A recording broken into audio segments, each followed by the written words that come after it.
Hello students of 10th class. इससे पहले वाले वीडियो में जो आपके टॉपिक हो चुके हैं वो हो गया एक तो इंडिकेटर, दूसरा हुआ है what is the acid and what is the physical and chemical properties of acid. अब हमको पढ़ना है what is the base and what is the physical and chemical properties of base. अब बेस को अगर मैं डिफाइन करूं तो बेटा याद कीजिएगा, जो पहले वाली वीडियो मैंने सेंड की थी जिसमें एसिड की डेफिनेशन मैंने बताई थी, वहीं साथ साथ मैंने बेस की डेफिनेशन भी बताई थी। एक बार फिर से देख लेते हैं, दोनों डेफिनेशन को एक साथ पढ़ेंगे तो अच्छे समझ आ जाता है। एसिड का मतलब होता है जो भी सब्सटेंस हाइड्रोजन आयन को प्रोड्यूस करेगा उसको हम कहते हैं एसिड, और जो सब्सटेंस हाइड्रोक्साइड आयन को प्रोड्यूस करेगा उसको कहते हैं बेस। और कहाँ प्रोड्यूस करेंगे? एक्वस सॉल्यूशन में। अगर हम पानी में कोई सब्सटेंस डालते हैं, हाइड्रोजन आयन देता है तो एसिड और हाइड्रोक्साइड आयन देता है तो बेस। तो याद रख लीजिएगा चीज को, एसिड किसको कहते हैं? जो हाइड्रोजन आयन प्रोड्यूस करता है, और बेस किसको कहते हैं? जो हाइड्रोक्साइड आयन प्रोड्यूस करता है एक्वस सॉल्यूशन। ये तो रही की डेफिनेशन। एग्जांपल, एसिड के एग्जांपल की जरूरत नहीं है, इससे पहले वाली वीडियो में सारे एसिड हो चुके हैं। अब बात करते हैं हाइड्रोक्साइड यानी कि बेस के एग्जांपल की, जैसे कि sodium hydroxide, calcium hydroxide, aluminium hydroxide, ये सब बेस होते हैं जिसमें भी हाइड्रोजन आयन जुड़ा हुआ है मेटल के साथ। याद कीजिएगा, मेटल के साथ जिसमें भी हाइड्रोक्साइड आयन जुड़ा होगा वही होगा आपका बेस। अब जिन बच्चों के ये आयन का जोड़ना वगैरह नहीं आता, याद कीजिएगा समर वैकेशन से पहले मैंने वीडियो में भी समझाया था और मैंने पीडीएफ भी सेंड की थी कि इन आयन को आप जोड़ना सीख लेना। ये आयन जोड़ेंगे तो आपसे रिएक्शन हो पाएगी, अदरवाइज आपसे कोई रिएक्शन नहीं होगी। तो जिन बच्चों ने ये नहीं किया है, आयन जोड़ने का काम साथ साथ चलाते रहे, उनके सभी आयन याद होने चाहिए, और आयन की वैलेंसी कितनी है वो याद होनी चाहिए, और नेगेटिव आयन और पॉजिटिव आयन को कैसे ऐड करके कंपाउंड बनाते हैं ये याद होना चाहिए, तो आपकी रिएक्शन हो पाएगी, अदरवाइज आपसे रिएक्शन नहीं होगी। तो किसी भी मेटल को जब आप हाइड्रोक्साइड के साथ जोड़ लेंगे, जो बनेगा वही क्या बनेगा? बेस बनेगा। ये तो इसकी डेफिनेशन। डेफिनेशन कैसे देंगे इसकी? The substances which can be produce hydroxide ion in aqueous solution is called base. ये तो रही डेफिनेशन। बात करते हैं इसकी प्रॉपर्टी की। तो प्रॉपर्टी को समझने के लिए दो पार्ट में डिवाइड कर देते हैं, एक तो फिजिकल प्रॉपर्टी और एक होती है केमिकल प्रॉपर्टी। फिजिकल प्रॉपर्टी ज्यादा इंपॉर्टेंट नहीं है, मेन आती है इसमें केमिकल प्रॉपर्टीज। केमिकल प्रॉपर्टी में रिएक्शन आती है। फिजिकल प्रॉपर्टी में एक तो इसका यह है कि अगर आप इसको टच करते हैं हाथ को गीला करके, या इसके जो स्ट्रॉन्ग सॉल्यूशन है उस सॉल्यूशन को आप टच करते हैं, तो आपको ऐसी फीलिंग आएगी जिस तरह साबुन को टच करने के बाद आती है, चिकना चिकना सा हो जाएगा। उसके बाद दूसरी प्रॉपर्टी है का टेस्ट। एसिड का टेस्ट याद कीजिए, सोर होता है, खट्टे होते हैं एसिड, और बेस का जो टेस्ट होता है बिटर होता है, खारा सा लगेगा। कभी जैसे सोडियम कार्बोनेट होता है, कपड़े धोने का सोडा आता है, इसको हल्का सा जीभ पे टच करेंगे तो आपको बिटर टेस्ट पता लग जाएगा कैसा होता है। इंडिकेटर को लेकर के इनका क्या इफेक्ट होता है ये एक्सपेरिमेंट में भी दिखाया गया था आपको, और जब एसिड को बता रहा था मैं, जब इंडिकेटर के बारे में अलग अलग मैंने बताया था, तब भी इसको बताया था कि बेस इंडिकेटर के साथ किस तरह का कलर देते हैं। तो फिर से बता देता हूँ, इंडिकेटर में एक तो होता है लिटमस, लिटमस में एक रेड लिटमस होता है। रेड लिटमस अगर बेस मिल गया तो तुरंत ब्लू हो जाएगा, मीन्स बेस जो होते हैं रेड लिटमस को ब्लू कर देते हैं। दूसरा एक नेचुरल इंडिकेटर आपके घर में होता है टर्मरिक, हल्दी। हल्दी अगर बेस से टच हो जाएगी तो येलो से ऑरेंज हो जाती है। साबुन बेसिक होती है, कभी हल्दी को लेकर के हाथ पे और साबुन को लेकर के मिक्स करना, या कहीं से लाइम मिल जाए, चूना आपको मिल जाए, चूना और हल्दी को मिलाना तो येलो कलर ऑरेंज कलर में कन्वर्ट हो जाता है।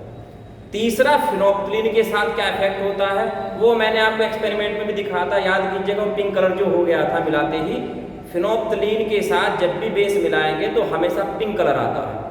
ये बड़ी अच्छी पहचान होती है बेस की। अगर कहीं आपके 10-5 सॉल्यूशन रखे हुए हैं और आपको नहीं पता किसमें बेस है और आपको पहचान करनी है किसमें बेस है, तो अलग अलग सॉल्यूशन टेस्ट ट्यूब में लेकर के अलग अलग उसमें थोड़ा फिनोप्थलीन डालिएगा, और जैसे जिसमें भी पिंक कलर आ जाएगा पक्का डेफिनेटली बेस है। फिनोप्थलीन केवल बेस के साथ ही पिंक कलर देता है। तो ये हो इसके इफेक्ट जो होते हैं इंडिकेटर के साथ। नेक्स्ट पढ़ते हैं फिर इसकी केमिकल प्रॉपर्टी, यही इंपॉर्टेंट है, इसी पर ज़्यादा ध्यान देना है आपको। जो आपका एग्जाम में आएगी केमिकल प्रॉपर्टी एसिड की या बेस की या किसी सॉल्ट की।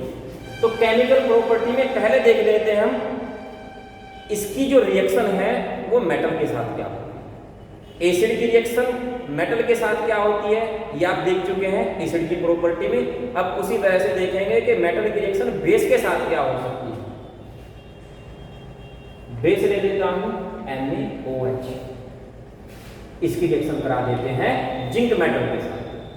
ऐसे एक बेस ले लेता हूं मैं KOH पोटेशियम हाइड्रोक्साइड और इसकी रिएक्शन करा देता हूं मैं एल्यूमिनियम के साथ।